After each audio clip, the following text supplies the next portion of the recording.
So this is the fourth episode for the smart contract video. If you made it this far, congrats. We're halfway there, maybe almost done. I don't know how many more I'm gonna do. For this episode, I have partnered with Halborn, and this time we're going to look at a real life example based on a bug that was submitted to Immunefi, I think, and it got paid close to $600,000. From what I remember, I think it was $180,000 in cash or $150,000 in cash, and $450,000 in the token from that platform. So let's roll the clip, look at this example, and see how it was done. Well, thank you again for sitting down with me, Pablo. But before we jump into the interview, can you tell me who you are and what do you do? Yeah, sure. Thank you very much for having me here. And well, I'm an offensive security engineer in Halborn, and I'm focused on the reviewing smart contracts most of the time. I also perform like a little bit of mobile testing, but always focused on the crypto space. Here in Halborn, we do that kind of stuff, and I'm focused on the Solana blockchain. Everything that has to be with Solana, Rust, and that kind of things, I'm focused on that. So yeah, that would be more or less my profile. What we do at the end is like, it's not traditional penetration testing. I have done that for about 5 years, but what I do right now is to most of the time review code, create POCs, and execute Rust code just to find vulnerabilities. Nice. Okay. Very cool. So when we were chatting before we started recording, you said this is a common vulnerability in smart contracts. This was previously found by Immunefi, and you were going to show us an example of it. Can you tell us a little bit about the vulnerability itself at a high level before we jump into looking at what it looks like in the code? Yeah, sure. Well, this is an example of a common vulnerability which is found most of the times in the crypto space, but not at a technical aspect, but more focused on the financial aspect. So this vulnerability is a business logic bug, which was introduced in port finance and now is fixed. So it's related with financial concepts like collateral, like borrowing and lending, and a little bit complex concepts, but I'm sure that we can go and address them in a minute.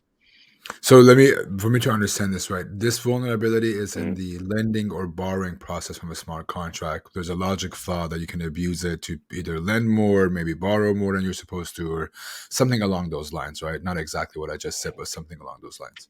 Yeah, in summary, this vulnerability what allows an attacker is to uh,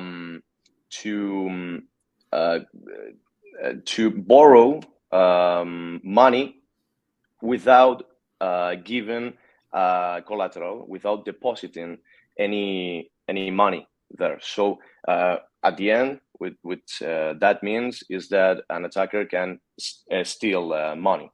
Just free money for them, yeah, without any collateral. Okay. Yeah, that's right. You said you have some visual for us. Do you want to share your screen and we can jump into it and take a look? Okay, so this is the introduction for the port finance bug. This bug was found by NoJob and through the bug bounty platform Immunefi. This bug bounty platform is like HackerOne or Crowd or BookCrowd or whatever, but is focused on the crypto space. So one key point is that Port Finance, for the people that don't know what is a platform for lend and borrow money. You can deposit money in their pools, and you can borrow. You can ask for money using that platform. Well, this bug in particular could have generate 20 million or $25 million losses. So, well, it's a good one, and a good important aspect of this is that Port Finance rewarded NoJob, as you can see here, with $180,000 and $50,000. Sorry, so it's a pretty good reward, and these kind of rewards are pretty common in the crypto space. Yeah, so okay. So the following concepts are just the basics of the borrowing and lending platforms. And these concepts, what is the lending and borrowing platform, is that you can borrow money, but always you have to deposit a collateral. And most of the times, these collateral must be over collateralized. What means that you have to deposit more money than the one you are borrowing. Why? Because Port Finance, for example, wants to be safe and don't wants to go giving free money, you know, and that is what happened here. Another key point of this is the LTV ratio. This is the loan to value ratio, which is the borrow and divided by collateral divided borrow divided by collateral. And what happens if this ratio goes under a threshold? Your obligation, your position, your loan can be liquidated. Okay, so that is an important point, because can be liquidated at a discount. So other people can buy your loan with a discount, and that is key points that is going to be be using here. So what we have here in Port Finance, we have multiple structs that manages all that information. Okay, this is the struct, the reserve struct. This struct stores. You have fields. This is like this is a Rust structure. It's like C1, and you have here liquidity, all the collateral of the reserve of the pool that you are giving money, okay, for borrowing, and it has an important field, which is reserve config, and this reserve config has also more fields, like loan to value ratio, which is the one that we have talked a minute ago. Okay, has also liquidation threshold, which is a threshold that remarks in what point can be liquidated. Okay, and the collateral discounted, the liquidation bonus that you can be using for the liquidation. So if you are going to pay the loan of someone that has his loan liquidated, you are going to get a reward. You are going to get a collateral discounted, okay, which is calculated with liquidation bonus. Okay, and here you have the obligation struct. The obligation struct is the one that defines a user position. So as you can see here, it has a lot of fields here that we don't have to focus on that, but we have the deposits array with all the deposits that the user has done and all the borrows that the user has done. And also we have here allowed borrow value, which is the as the comment says, the maximum borrow value at the weighted average loan to value ratio. So is the maximum borrow that you can get with this obligation. Okay, and is calculated this way. Is the sum of the deposits plus the loan to value ratio of each deposit, which is at the end is like an average one. Okay, you have also unhealthy borrow value, which is the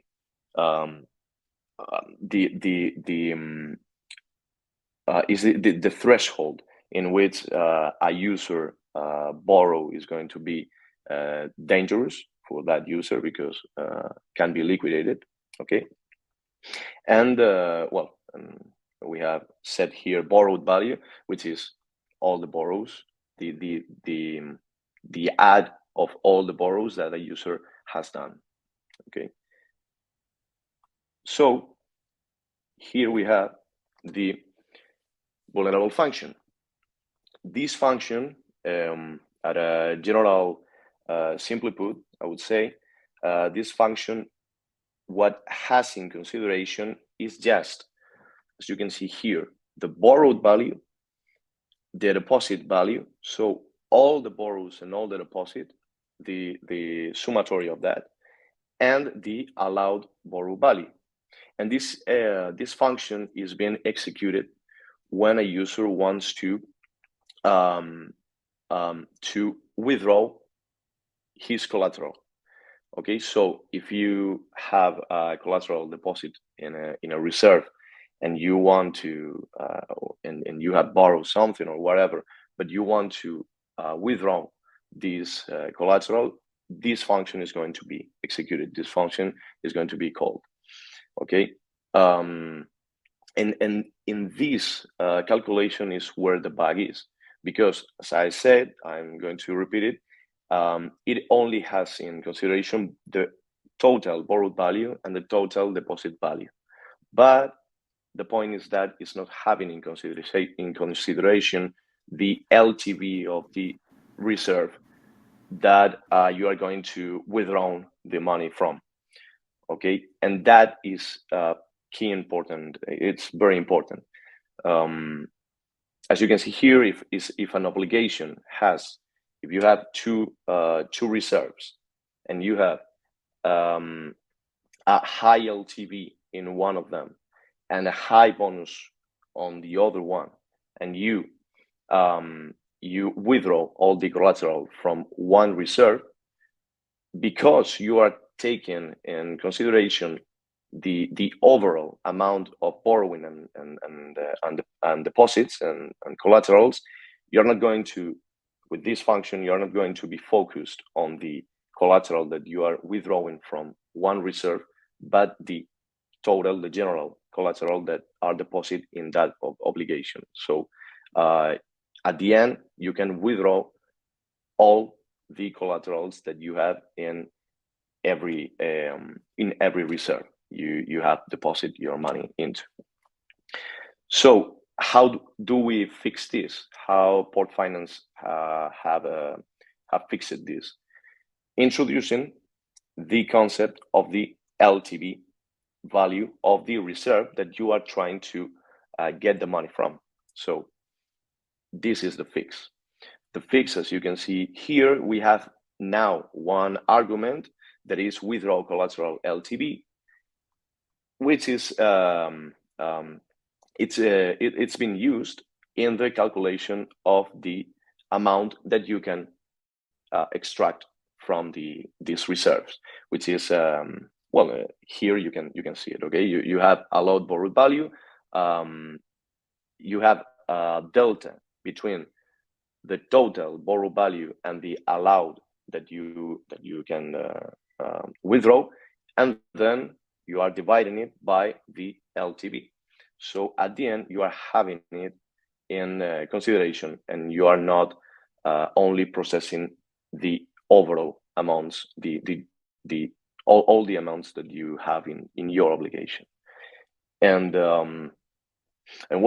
that would be all with this presentation. So is it fair for me to say, if I wanted to find logical votes to this one, I would have to analyze how money is being processed within the contract, right? So if I'm looking for logical loans, I would have to follow how money is being borrowed, whereas how everything is being calculated, and see if there is a pretty much a math problem of what's being borrowed against what's being in reserve and not given to the user, right?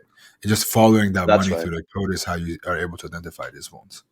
That's right. What we usually do is to we have for example this with Port Finance. Okay, we get all the code of the application that you want to, of the smart contract that you want to audit, and first of all try to execute it in a regular way, in the way that is meant to be functioning, Like a normal way, yeah. yeah, like the normal way, and then try to manipulate that little variables or fields, or try to go modifying it in order to find that problems, that bugs that are breaking the application. Yeah, and Is that would be the scope. Yeah. is this vulnerability? Is this the only time this vulnerability has been found, or has this similar to this one? Has it been found in other contracts too? Because I think I've seen the stuff on the news similar to this, where some contracts have been completely robbed because they were not doing these the proper way. Yeah, well, this exact vulnerability, I don't have information of being exploited in the wild. But yes, it's true that this kind of vulnerabilities, these mathematical and financial concepts being tampered or being triggered here, they are very, very common in the crypto space. Yeah. You being a developer, you are always try to do your best, but sometimes the maths here is not going. They are not going to be as exact as you are wanted, Right. as you want it to be. And based on what you show me, what I understand is like there's going to be, I'm sure there's going to be some complex math in some of these contracts that's harder to understand and yet exploitable. But based on what you showed me, this just looks like a very simple math mistake and just a simple check would have, fixed the issue. So it just looks like it's for someone who doesn't have a crypto or like smart contract background. I think of these issues as these like complex math issues that are, you have to be a math wizard, but based on what you showed me, it's just exactly what you say. It's a logical thing to understand how much money is coming in and how much money is being put out. And if those two aren't Yeah, that's matching, right. is you're just pretty much robbing the entire contract. That's right. Yeah, for someone that is not trained in the crypto space, maybe it's going to be more difficult than for us, for example, that we have some experience in that. But I think the most difficult part is going to be the setup. That is, like understand what is happening. Where is the port finance contract being executed? Where is the microchip that is processing that smart contract? That concepts maybe are the most difficult ones. But if you are used to review code, I think this vulnerability, maybe you can be used to these kind of vulnerabilities. Yeah. For sure. Awesome. This is great. I'm going to look into these more. I think I don't know if there's going to be more of these videos. Hopefully we'll do more, but this is giving me a good place to look into these things. This is really cool. I've seen these kind of vulnerabilities. I've always seen all these Immunefi payouts and I've always wondered what they were, but this gives me like $180,000 plus $450,000 in tokens. It's a lot of money. And you always wonder how difficult they It's a are. lot. And not to say it's not difficult at all, but it just seems very simple and straightforward to find. And I'm sure there's more of these out there. But it's like going deeper in the rabbit hole. You have to go dig in and trying to find, because these kind of contracts, maybe they have like I don't know, I'm going to say, for example, 10,000 lines. I don't know. It's a lot. It's a lot code. You have to review all. You have to keep the focus on what is going on. And it's hard to find that bugs, but maybe to understand them, it's not that hard. Yeah. Well, awesome. Thank you so much for doing this with me. I really appreciate it. And hopefully we get to do more of this in the future. Well, Ben, thank you very much for having me here. It's been a pleasure. Thank you. Thank you, man. I appreciate it. Yeah, we'll work on it. We should have it in next week. And then, okay. Yeah, thank you. I appreciate it. That would be great. Just to tell you something personal, it's an honor to be here for me. I have viewed your videos in the recon, the live recons and all of that. Yeah, and man, I have to say that I don't know how do you do some kind of things. It's I create content on TikTok and in Instagram regarding cybersecurity, but more like in for regular people. And man, I would love to do that technical, Yeah. that deeply one. Yeah. See, I would rather do the other way around. I can't talk to normal people, man. I try. It's really hard. I do the same thing on Instagram. It's not as easy. Yeah. But hey, man, I appreciate it. Thank you so much. Thank you for watching these, and thank you for coming on here, helping me out with one of the episodes. Thank you. It's been an honor, as I said. Thank you, man. I appreciate it. Okay, that's it. This was the 4th episode. I think I'm gonna do a few more. I'm not sure. I may even bring some guests on my stream on Live Recon.